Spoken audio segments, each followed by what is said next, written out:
Hello বন্ধুরা, good morning. কেমন আছো তোমরা সবাই? আশা করি তোমরা যে যেখান থেকে আমার ভিডিও দেখছো সবাই খুব ভালো আছো, সবাই খুব আনন্দে আছো। তো আমি আগের থেকে একটু ভালো আছি। আর এখন যদিও গুড মর্নিং না, 12টা বেজে গেছে, তাও তোমাদের গুড মর্নিং জানিয়ে শুরু করলাম ভিডিওটা। আর আজকে ইন্ট্রোটা আমি দিচ্ছি রান্নাঘর থেকে, কারণ সকালে মানে উঠতে অনেকটাই দেরি হয়ে কারণে সকালে উঠে আর তোমাদের সাথে কথা বলা হয়নি, সেই কারণে এখন তোমাদের সাথে কথা বলতে আসলাম। তো এদিকে আমার ভাত বসানো হয়ে গেছে, তো এখানে আমি ভাত বসিয়ে দিয়েছি। আর এই দেখো বাসনও মাজা হয়ে গেছে আমার। আর আজকে না আমি ইঁচড় চিংড়ি করব, তো এখানে চিংড়ি মাছ রয়েছে আর এই রুই মাছ রয়েছে, এটাকে ভাজা করব, তোমাদের দাদাভাইকে ভাজাটা দেব। আর মাম্মার জন্য একটু পেঁপে দিয়ে ঝোল করব। তো ইঁচড়টা আমি আগের দিন সিদ্ধ করে রেখেছিলাম, কারণ কি বলো তো, যেহেতু তোমাদের দাদাভাই ইঁচড়টাকে মানে বাজার থেকে কেটেই নিয়ে এসেছে। এই দেখো, তো কাটা ইঁচড় না ফ্রিজে রাখলে কি হয় বলো তো, মানে তিতো হয়ে যায়, তো সেই কারণেই ইঁচড়টাকে একটু সিদ্ধ করে রেখেছি। তো বন্ধুরা, এখন আমি যাবো মামাকে স্নান করাতে। আর ওকে 11:30টার মধ্যেই আমি ম্যাক্সিমাম টাইম স্নান করাই, কিন্তু আজকে 12টা বেজে গেছে, তো অনেকটাই দেরি হয়ে গেছে, কিন্তু কিছু করার নেই, যেহেতু সকালে উঠতেই দেরি হয়ে গেছে, সেই কারণে সমস্ত কাজই আজকে লেট করে হচ্ছে। তো চলো যাই, মামাকে স্নান করাই। আর মামাকে এখন আমি তেল মাখাবো, তারপরে স্নান করাবো। আর ওদিকে মামা খেলা করছে, চলো তোমাদের দেখ। তো ওকে টিভি চালিয়ে দিয়েছিলাম সকালবেলা, সে টিভি দেখছিল, যে টিভিতে কার্টুন হচ্ছে। আর মামা এখানে যে খেলা করছে। ও মামা তাকাও, ও এখন তাকাবে না, যেহেতু টিভিতে কার্টুন হচ্ছে, ও এখন কোনো দিকেই তাকাবে। তো চলো বন্ধুরা, আমি মামাকে স্নান করিয়ে নিই, তারপর তোমাদের সাথে এসে আবার কথা হচ্ছে। আর তো মামা স্নান হয়ে গেছে, এই যে মামা স্নান হয়ে গেছে। হ্যাঁ, তো ওদিকে আমার ভাতও হয়ে গেছে, আর ভাতটাকে উবুর দিয়ে দিয়েছি। আর এখন বাকি রান্নাটা করব। অলরেডি 1টা বেজে গেছে, তোমাদের দাদাভাইয়ের আসারও সময় হয়ে গেছে। তো এই যে ভাত হয়ে গেছে, ভাত উবুর দিয়ে দিয়েছি। তো চলো রান্নাটা করে নিই, তারপর তোমাদের সাথে কথা হচ্ছে। মামা তুই এগুলো কি করেছিস? হ্যাঁ, তোর কি অবস্থা? কি রে, তুই কি করেছিস এগুলো? একটু সময়ের জন্য আমি রান্নাঘরে গেছি, তুই কি করেছিস এগুলো? দেখো বন্ধুরা, তোমরা দেখো, এইভাবে আমার কাজগুলো কেউ বাড়ায়, ঠিক আছে? কি করেছে, একটু সময়ের জন্য আমি রান্নাঘরে গেছি, এখন কিচ্ছু জানে না, কিচ্ছু জানে না। দেখো চুপ পুরো, মুখটা দেখে মনে হচ্ছে একদম ইনোসেন্ট। তো আমার রান্নাবান্না সব কমপ্লিট হয়ে গেছে, আর এখন আমি যাবো স্নান করতে। তো অলরেডি 3টে বেজে গেছে, আর এখন যদি আমি স্নান না করি তাহলে অনেকটাই দেরি হয়ে যাবে। যদিও আরও আগে আমি স্নান করতে যেতে পারতাম, কিন্তু মাম্মাকে খাওয়ানোর পরে দেখলাম ওর ঘুম পেয়ে গেছে, তো ওকে ঘুম পাড়িয়ে তারপরে আমি এখন স্নান করতে যাব। তো তোমাদের দাদাভাইও খেয়ে নিয়েছে, ও শুয়ে পড়েছে। আর আমার এখানে রান্নার বাসন যে বেরিয়েছে, ওগুলোকে এখন আর আমি ধোবো না, কারণ ওগুলোকে যদি আমি ধুতে যাই তো অনেক দেরি হয়ে যাবে, আর আমার স্নান করে পুজো দিতে হবে। তো সেই কারণে ভাবলাম যে ওগুলোকে বিকেলেই ধোবো। তো এই যে বাসনগুলোকে আমি গুছিয়ে রেখে দিয়েছি, তো ওগুলোকে বিকেলে আমি ধুয়ে নেব। তো চলো বন্ধুরা, আমি স্নান করে নিই। আর কী কী রান্না হলো তোমাদের তো বলেছি যে কী কী রান্না করব আমি, তো চলো একবার তোমাদের দেখাই। তো এখানে দেখো, এই যে ইঁচড় রান্না করেছি, এই যে ইঁচড় চিংড়ি।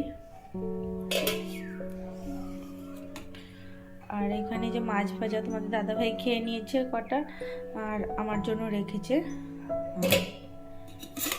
যে ভাত আছে, এখানে প্রেশার কুকারে আছে ডাল সিদ্ধ। অ্যাকচুয়ালি তোমাদের দাদাভাই ডাল সিদ্ধটা খেতেই বেশি ভালোবাসে, ডাল ফোড়নের চেয়ে। আর মাম্মাকেও যেহেতু আমি ডাল সিদ্ধ দিয়েই ভাত খাওয়াবো আজকে, সেই কারণে ভালোই হয়েছে, আমার খাটনিটা কম। মাম্মার জন্য তরকারি করিনি, ডাল সিদ্ধ দিয়ে ওকে খাইয়ে দিয়েছিলাম, কারণ ওর খিদে পেয়ে গেছিল। বন্ধুরা, আমার স্নান কমপ্লিট হয়ে গেছে, আর পুজোও দিয়ে দিয়েছি, এখন আমি খাবো। তো তোমাদের দাদাভাইও বেরিয়ে গেল জিমে। আর আমার না হঠাৎ করে জানো না, ঘাটটার মধ্যে মানে এই শিরাতে টান লেগেছে মনে হয়, কি করে লাগলো বুঝতে পারছি না, কিন্তু এতটা ব্যথা করছে, ঘাটটা এদিকেও করতে পারছি না, ওদিকেও করতে পারছি না, খুব লাগছে। কি জানি কি হয়েছে, একটার পর একটা লেগেই আছে আমার সাথে। মানে আমার শরীরটা এতটা, কালকে অবধি শরীরটা প্রচণ্ড খারাপ ছিল, আজকেও যে খুব ভালো আছি তা না, তারপরে আবার এই একটা, মানে কি বলবো, একটার পর একটা আমাকে মানে পিছুই ছাড়ছে না। তো চলো বন্ধুরা, আমি এখন খেয়ে নিই। আর ওদিকে 4টে বেজে গেছে, তো অল্প করেই ভাত খাবো। এখন যদি আমি মানে খিদের তো পেয়েছে অনেকটাই, তো সেইভাবে যদি ভাত খাই না তো ভাতটা হজম হবে না, খুব অসুবিধা মানে অস্বস্তি লাগবে শরীরের মধ্যে, তো সেই কারণে অল্প করেই খেয়ে নেব। তো চলো আমি খেয়ে নিই, তারপর তো মাম্মা ওদিকে ঘুমাচ্ছে, তো মাম্মা ওঠার আগেই আমাকে খেয়ে নিতে হবে। তো চলো ব্লগটা দেখতে থাকো। তো এই যে আমি ভাত নিয়ে নিয়েছি আর এখন আমি খেয়ে নেব।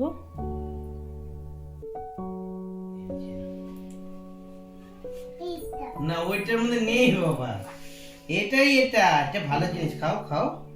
এই যে হবে না, ওই ব্যাগের মধ্যে থেকে, ব্যাগের মধ্যে রাখো ওইটাকে, ইসে করে প্যাকেটটা সরিয়ে ব্যাগের মধ্যে রাখো, তারপর ওকে বার করতে দাও।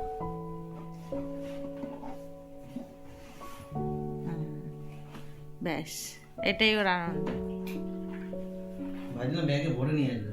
তাহলে বোঝো না তুমি, ব্যাগে আনলেই খাবার, ব্যাগের বাইরে আনলে খাবার না। তো তোমাদের দাদাভাই জিম থেকে চলে এসেছে, আর আসার সময় জয়নগরের মোয়া নিয়ে এসেছে আমাদের জন্য, তো আমরা সবাই মিলে খেলাম। কি মজা কি মজা কি মজা, একটু করো, মজা করো মাম্মা।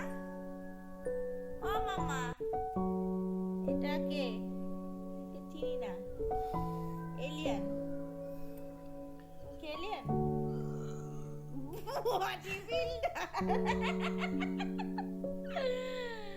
মামা, আরে এটা কে? পাগলি, কি করছিস তুই? দেখো সব নিয়ে গলার মধ্যে দেবে। ও হলো বাউল সেজেছে, বাউল, এটা আমাদের বাউল।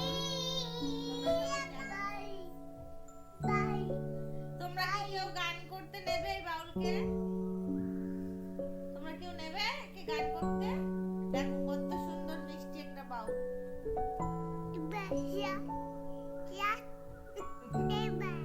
আরে বাবাকে আদর কর, লাগছে তো বাবা।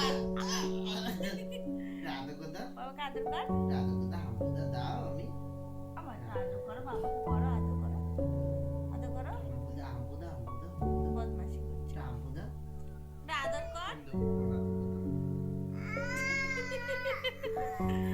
দুষ্টু বুড়ি হয়েছে।